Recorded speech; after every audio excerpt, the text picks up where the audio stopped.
Welcome to the Untold Tales audio anthologies, written by Jim Gamble and narrated by Melissa Del Toro Schaffner.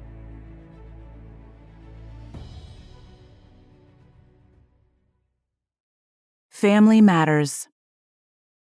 The comet crossed the orbit of Jupiter from 20 degrees above the ecliptic, as it had uncountable times before. It would dip 2.5 million miles inside the orbit of Mercury, its dark surface absorbing the sun's strengthening energy and raising its surface temperature 300 degrees Kelvin. It would then again retreat for 1/4 millennium into the Kuiper Belt, lost in the solar system's frozen outback. Its extreme elliptical orbit caused its existence to be denied to human knowledge, though the comet's 2 billion tons of iron-nickel mass would soon become a new addition to the first belt's collective awareness, then the Earth's. It was now on its final leg to perihelion. Its kinetic energy was approaching maximum. Matt felt the cold and fear. The cold was seeping into his marrow, and his heart was racing dangerously. His vision shrunk to pinpoints as he forced the self-adhering patch over the uneven palm of his glove and awkwardly, frantically pressed the adhesive into the long slice. He couldn't tell if the netting strand had penetrated flesh. If he were unsuccessful in staunching the explosive decompression, it wouldn't matter. His fear was not for himself, but if his suit failed, if he failed before the ore's claim was filed, those who came afterward would seize its value for salvage. The money would be lost, and Sarah would be left alone, with all that would mean. He continuously pressed his undamaged glove against the repair, and then raggedly snatched a breath. The patch was holding, at least enough for the suit to reinflate. Hard vacuum was unforgiving, but at least this time, old Nick would have to wait. He would see another day. Matt Stewart had worked at EVA steadily for 8 hours. That was the real genesis of the problem. His suit's Delco pack and the air scrubber's warning lights were angrily burning, and his own last measure of energy was spent. Slowly recovering, he headed for the least finagle-cursed single ship, a poor excuse for an asteroid mining vessel in comparison to his own customized Omega-class Stinger. With chagrin, he mentally corrected himself. His head was still fogged. The Omega ship was not his own, since he had sold it 3 years before. This one with just the basics had to do, though on the plus side, its General Electric fusion thruster was freshly overhauled and recertified. Matt had added the Cerberian-derived monofilament netting that caused the accident. He had economized and bought the cheaper end, more dangerous ultra-thin netting that now contained the collection of high-grade carbonaceous ore equaling 20 times the ship's mass. The brokers on Vesta would pay top dollar for his cargo, but unfortunately, that planetoid was on the other side of the sun right now. The Ceres market wouldn't match their price, but he needed the money. Or rather, Sarah did. She was on Pallas, where the Belt's best medical facilities were located. In spite of help from the hospital's research budget, the experimental gene imprinting treatments were ruinously expensive, and she'd already had 10 of them. Their savings dwindling to nothing had forced Matt back out into the solar system's circular junkyard between Mars and Jupiter. It was the only way he knew to cover the emergency costs. Not that he minded. Matt would cheerfully hawk everything to keep Sarah with him as long as God's will provided. But everything was not enough. Again, Matt cleared his throat from the close call. He checked the 3 sheepdog remotes to see they were resecured on board the Stinger. He made sure their magnetic hold-downs showed solid green on his display, and then methodically plotted his scooter's course back to the ship's docking port. Every move carefully planned, as 50 years of experience had taught him. In the early days of the asteroid rush half a century ago, almost every prospecting trip out was a financial victory. It had been exhilarating and caused the Belt's population to mushroom. But the richest strikes had long been picked over, and now only the clever, or the lucky, scored. This time, fortune was with him. He was both. With grim satisfaction, he glanced again at the accumulation of proof collected just 100 meters away. Matt squeezed through the outer hatch, dogged it behind him, and released the overpressurized heated atmosphere of the forward compartment to the aft one's combination airlock and sleeping quarters. Another deficiency of the rental ship. It took an irritating 15 minutes every time for the lower cabin to reach a safe temperature so that accidental skin contact with a bulkhead wouldn't peel off a frozen layer. He doffed his suit and fitted it to his docking port to allow the ship's internal systems to automatically renew depleted levels. The temporary repair to the glove would later take an hour to make permanent. He examined his hand.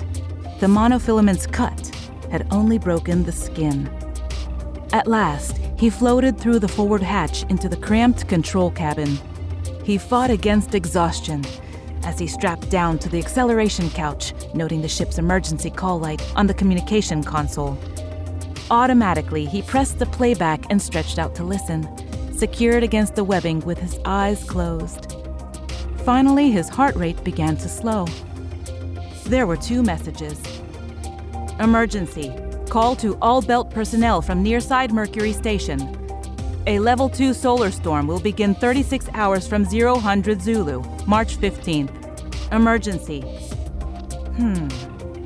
People like himself, far past the breeding age, could safely ignore Mercury's level 2 alert.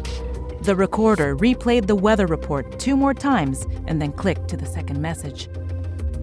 This is the Belt Central Control. Repeat, this is Belt Central. Ceres Observatory reports an uncharted comet crossing the 6 o'clock belt sector in 76 hours from 0000 Zulu, March 15th. The coordinates and trajectory are as follows. Matt's head came up quickly, his eyes clear and sharp. This was the 6 o'clock sector. He quickly unsnapped the webbing to reach the ship's unlocked safe, extracted a well-worn memory module, and clicked it into a console slot connected directly to the ship's main computer.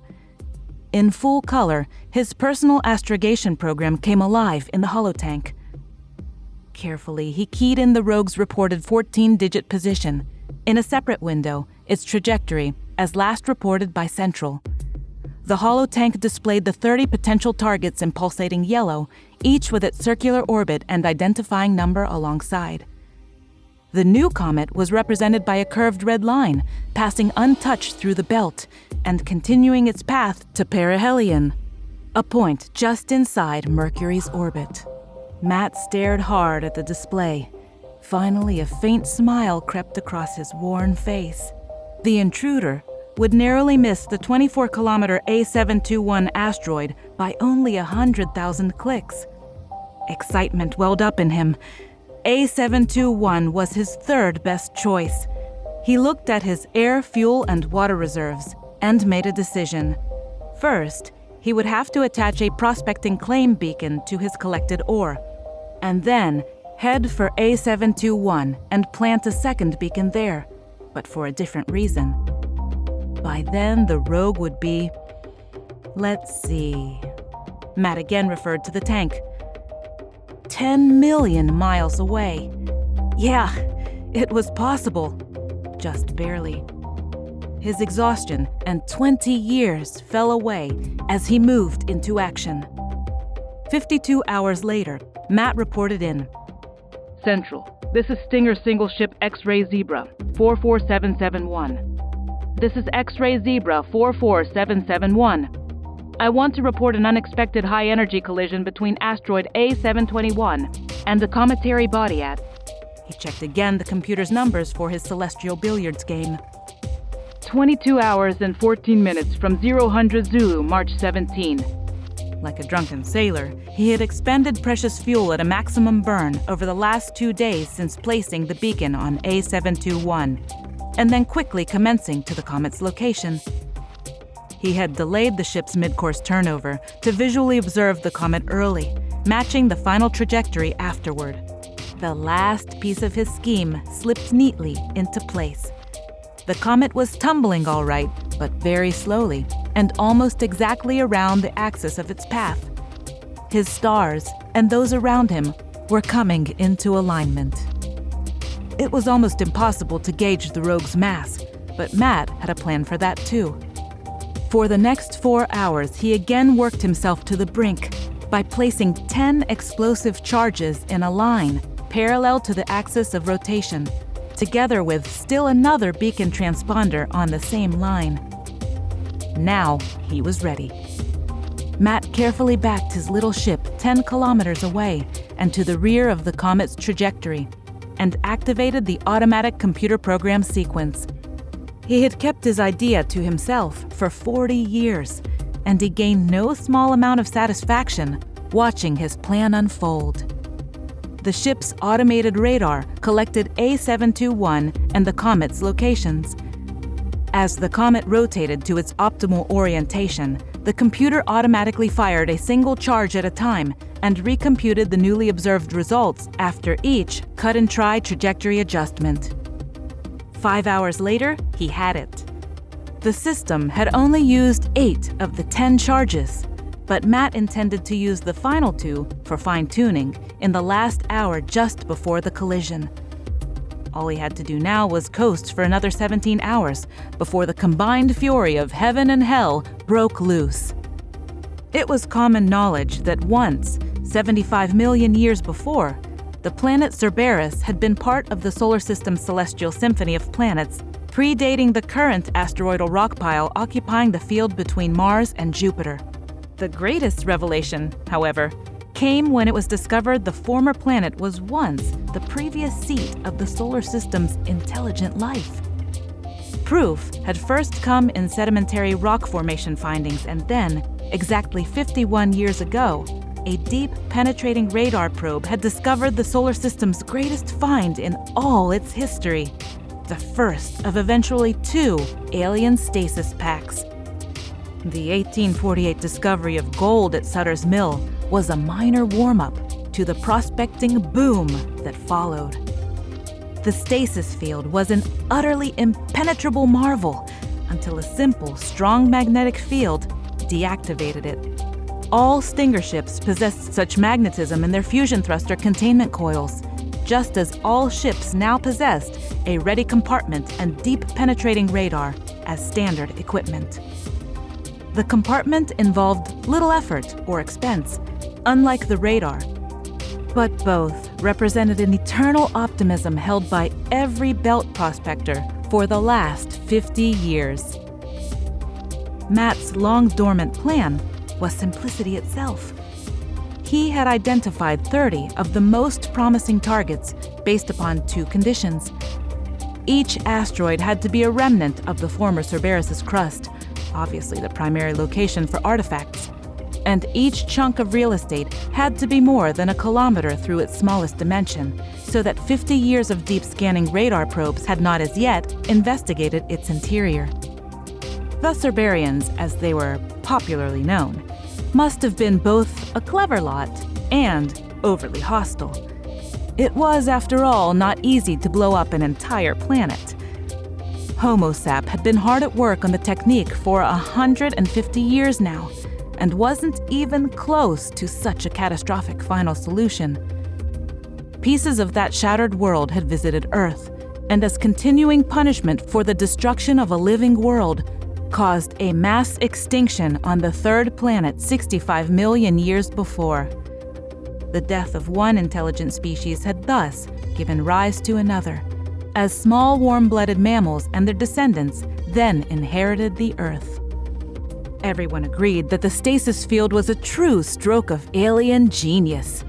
It had taken a joint research initiative just a single month to open up the first find, 5 years to duplicate the field, and then 15 more to derive the Farseeker interstellar drive from the principles of its underlying science. The public had been amused to find that after exhaustive research, the 2 historic discoveries were, unimaginatively, simple refrigerators. The first was a reach-in single cubic meter food box containing 16 famously documented items. The second, found 8 years later, had been a far larger walk-in food storage locker. The 2 artifacts had been treasure troves for geneticists, plant and animal biologists, materials engineers, and physicists. The overhead lighting strips in the walk-in locker alone provided the basis of an entirely new solid-state voltaic industry. Inside of the smaller box had been found the famous universal cutter, a short, handheld rod with a finger ring at one end. Any operator of the device could hold the rod in one hand and pull the ring away, exposing an almost invisible filament that could be pulled through anything at all. Except, of course, for the rod and the ring attached to it. The science found in the cutter had spawned thousands of new products, including Matt's undersized and marginally dangerous ore netting. Matt pulled away yet another 12 kilometers from the Rogue and plotted a deceleration course for his Stinger to match A721 in, he checked the computer's countdown again, 9 hours and 17 minutes. His scheme was a long shot, but if nothing else, several new ore deposits would be exposed by the collision, and he would easily be able to provide the best possible care for his Sarah. Matt set a wake-up call and laid back to drift into sleep. Ever on his mind were Sarah and their son, Rob. Surely the Beagle would soon return. Humankind's first interstellar ship, using the new Farseeker experimental drive, and his son on it, was overdue by a year. Matt and Sarah had willingly made early sacrifices for Rob, sending him to the best of Earth's schools when he had begun to show both the technical talent and inclination to rise to the top. Ultimately, their son had been selected to share in mankind's first voyage to the stars, a shining light of pride to his aging parents. The boy they loved more than life itself had never once disappointed them. "Sarah Stewart's in the waiting room, doctor, and wants to speak to you." "Her procedure isn't today, Betty. Does Sarah know she's early?" Dr. Malcolm Aniston asked. "Yes," his nurse answered, "but she still insists on having a moment with you." "Put Mrs. Stewart in 3 and make her comfortable. I'll see her in a few minutes." "Any news from the Beagle, Sarah?" Malcolm asked as he came through the door. Sarah's face brightened, hearing her friend's concern. "Thanks for asking. News would flash all around the solar system if Rob's ship had made contact." "I'm sure it will be any day now." "Yes, any day." The gracious gray-haired slip of a woman, emaciated from age and the onset of disease, nodded in agreement and then visibly shifted to come to the point. Her pale blue eyes focused on his with a determined intensity. "I've come about the treatments, Malcolm. I want you to know that I've had the last of them. Please cancel the one scheduled for the day after tomorrow." Malcolm Aniston looked clinically at his friend and mother of a famous interstellar astronaut. Her frailty was now so pronounced, an earthly gravity would have crushed her ephemeral frame like an eggshell. He began. "If it's about the money." She cut him off. "Of course it's about the money and about everything else. I know we've tried everything. You've tried everything, Malcolm. And where are your last several bills for services? I know what you and the Institute have done." "You mustn't give up, Sarah. We're learning more about the gene imprinting procedure every day. In fact, our work with you." She shook her head firmly. "I took out a little life insurance years ago. Matt doesn't know about it, but I want him to have something. He has no business still prospecting at his age. He's killing himself for me." Her eyes were so pale, it was as though the years and her current struggle had pressed the color from them. They focused again with inner determination. "Matt will never stop sacrificing himself so long as he feels the need to protect me. That's the way he is.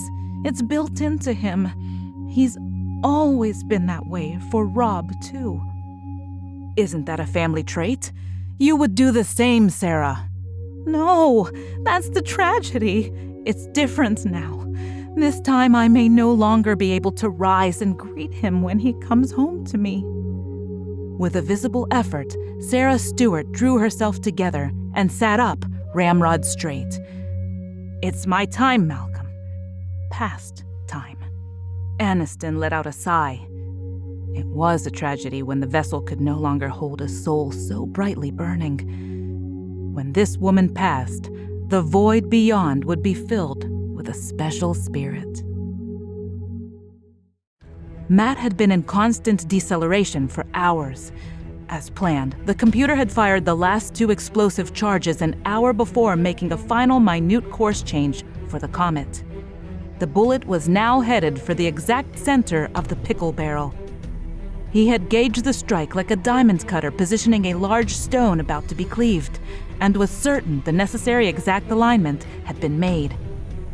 His ship was nearly at rest with the A721 target, and he was poised to watch the hit. It had been 20 years since a high-energy collision had taken place anywhere inside the solar system, and Matt was preserving the drama of the strike with recording equipment. His observation from a catbird seat would be a highly valuable commodity to both the scientific community and the public news services. He stared intently into the holotank set on its maximum magnification. 3, 2, 1. A mighty blow from the hammer of Thor struck A721. Instantly, a cosmic plasma welder lit his atomic torch, sending a pencil of white fire back along the rogue's trajectory, striking his single ship a glancing blow.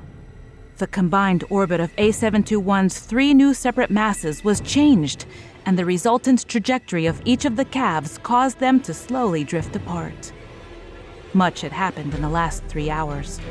Matt had assessed the damage to his ship and then maneuvered close enough to scan his workmanship using the ship's penetrating radar. He knew the chances were low for a new artifact discovery and had tried to control his expectations. When the steadily shining signature of a stasis field bounced back to the ship's sensors, his body had involuntarily jerked toward the screen in utter surprise. Voila! In spite of all odds, he had done it. But it was a Pyrrhic victory. The single ship's main store of oxygen had been destroyed by the collision's backlash, and Matt Stewart knew he was a dead man walking. Matt positioned his little ship near the find and donned his suit to retrieve the prize. The artifact and newly exposed ore deposits would still be the key to save Sarah. Ironically, he found that now, when his luck had run out, the actual collection of the priceless artifact became absurdly easy. Within 2 hours, he had deactivated the package's stasis field using the ship's containment coils, tucked the exposed diminutive parcel under his arm, and cycled back through the airlock. The white box with smooth, rounded corners was about the size of a loaf of bread. It may have been 65 million years old, but the surface finish gleamed back at him in its perfection. Its small size somewhat dampened his initial excitement. What could be so valuable inside that required eternal protection? But then he remembered that the other 2 historical findings had been nothing more than glorified refrigerators. There was a distinctive pair of concentric red circles on the cover and an obvious latch on the left side. Matt stuck his finger in it and pulled. Dr. Malcolm Aniston moved quickly from the clinic's break room to his private office and the intercom on his desk. Betty, the Beagle is back in the system. Would you please access Sarah Stewart's current condition for me? It took a few moments for his head nurse to respond. Dr. Ripley over in hospice has her. She's nearly comatose in the hospital's north wing. He made a decision. Now listen carefully, Betty. I want you to have the hospital put Sarah in one of their stasis holding chambers this afternoon. Assign the expense to my personal account. And Betty, she slowed in her task. Yes, doctor? He lowered the register of his voice. The financial agreement is just between us. Rob Stewart gazed stoically at the passenger view screen. It had been a half hour since the aging transport carrying him and his fellow passengers had come to rest from the long journey. As of yet, he could detect no sign of activity from Pallas's orbital docking station, but he knew a shuttle would come to collect the 20 travelers and cargo when its owners got around to it. Very unlike the reception the Beagle had received a month before on Earth. Rob had been informed of his father's death, and shown a news piece of his bold prospecting venture. He had seen the popularized documentary version previously circulated around the system and had been astounded, as had others, by his father's last hurrah. The money from the video clip and the registered prospecting claims were the brass ring, now arriving too late, that his father had sought for 50 years. Matt's body had been cremated without the family attending. The service held in his memory, attended by the few friends made on Palace during his mother's 2-year medical stay. Dr. Aniston from the Palace Medical Research Institute had contacted Rob while he was still on Earth and informed him of his mother's arrested condition. Rob had come as soon as events permitted. It was time to attend to family matters. He had come to Palace at the request of the doctor, but more than that, he had come to seek dispensation for his sins from the spirits of the 2 finest human beings he had ever known. The now famous documentary about his father had told a story of bold adventure, but Rob knew the true story was about sacrifice. According to the doctor, his mother had suspended her medical treatments to offer a little life insurance for his father's remaining years, and at the same time, Matt had creatively given up his own life. Accidentally, of course, in sacrifice for his lifelong companion. Rob also knew that decades before, the two had, in the same spirit, gone far into debt to advance his own career. Rob Stewart stared unseeingly at the view screen, the beginnings of outside activity not registering on his consciousness. He was deeply ashamed in his homecoming. He had sullied the family name and betrayed his parents' trust.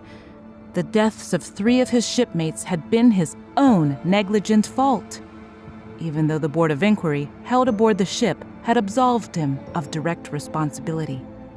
The news services may or may not pin him with accountability, but the truth would gnaw at him forever. A raucous announcement jolted him from his reverie, informing all passengers to make ready for departure. A shuttle would soon arrive and offload the cargo and travelers to the surface. "Thank you for all your help, Dr. Aniston," Rob said. The doctor's black eyes stared back at him. "Your mother has passed the point of no return for the continuation of her treatments. I simply thought she could be saved to see her son. I hope I have not presumed too much." Rob knew with complete certainty that this man's concern for his mother was genuine. "Of course not, sir. To the contrary, you've been extraordinarily considerate." The doctor picked up a sack on the floor by his side and handed it to Rob. "When your father's single ship was recovered, the salvage people found this package. It was obviously a personal matter. The package was forwarded to me to pass on to the family. As you can see, a letter from your father is fixed to the outside. It's addressed to your mother. We thought it best to keep it for you." "Thank you, Doctor." "I'll leave you alone, if you'd like to read it here." "Yes, of course." After the doctor closed the door, Rob opened the sealed envelope containing his father's final message to his mother. He read, "My dearest Sarah, I must be brief because all air in the ship will soon be gone. Those who bring you this letter and package will tell you of the success of my prospecting venture. It is my greatest regret that they cannot bring with it, in some way, a true representation of the love I've had for you all these many years. And my darling Sarah, they won't tell you about the stasis field artifact I've found that you now hold in your hands. More than anything, I wanted to be the one to bring this source of health renewal to you. It's a first aid kit, Sarah, and its value is beyond description. Please open the cover and look inside." Rob was stunned by the revelation. There had been no mention of an artifact find in any of the documentaries about his father. He momentarily put down the letter and tore open the wrapping paper. Trembling, he held in his hands the perfectly preserved ancient artifact delivered from geological ages past. He reverently ran his hand over its smooth, perfect surface. It felt warm to his touch.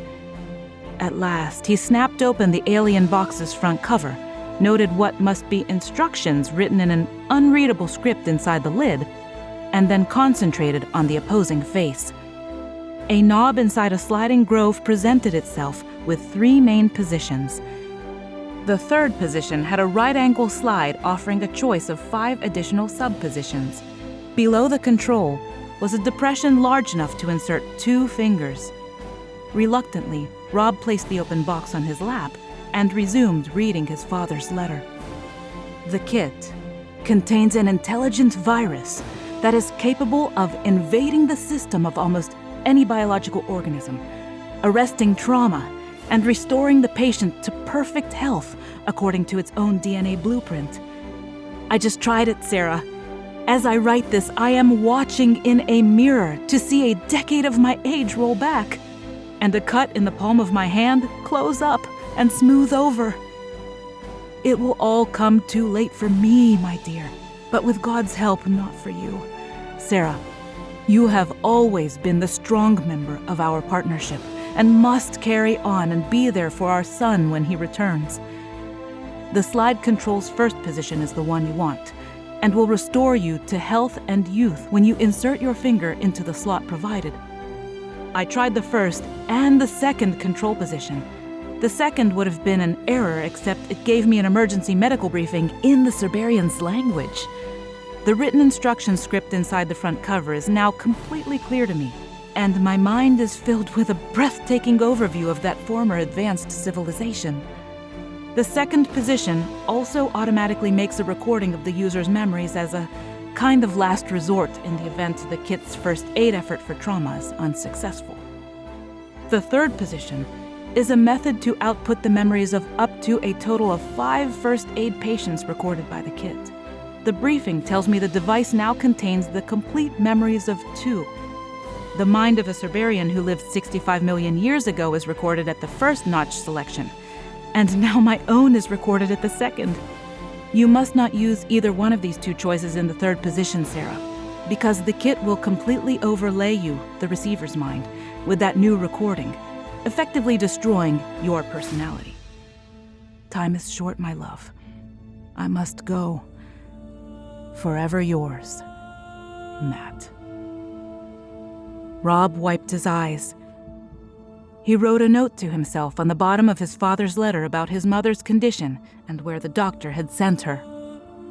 He then, without hesitation, slid the selector to the third position, moved it down to the second notch that represented his father's stored memories, and boldly pushed his finger into the depression.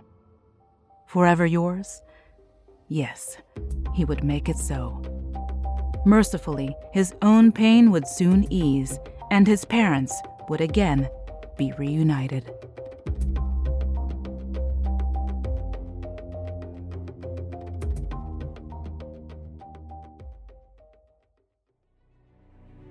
It's a new season, and we have some new authors and new storylines that will absolutely delight you. And as you know, we absolutely love our listeners, fans, and patrons. If you loved what you heard, consider joining us over on Patreon. That's where all the fun happens. Just visit www.patreon.com/Melissa Del Toro voiceover. If you'd like to read more of the stories in the Untold Tales series, not narrated here on our podcast, you can find Jeff's books on Amazon.com in paperback and Kindle format. The links for all of this information are conveniently listed in this episode's show notes. Thank you and have a wonderful day.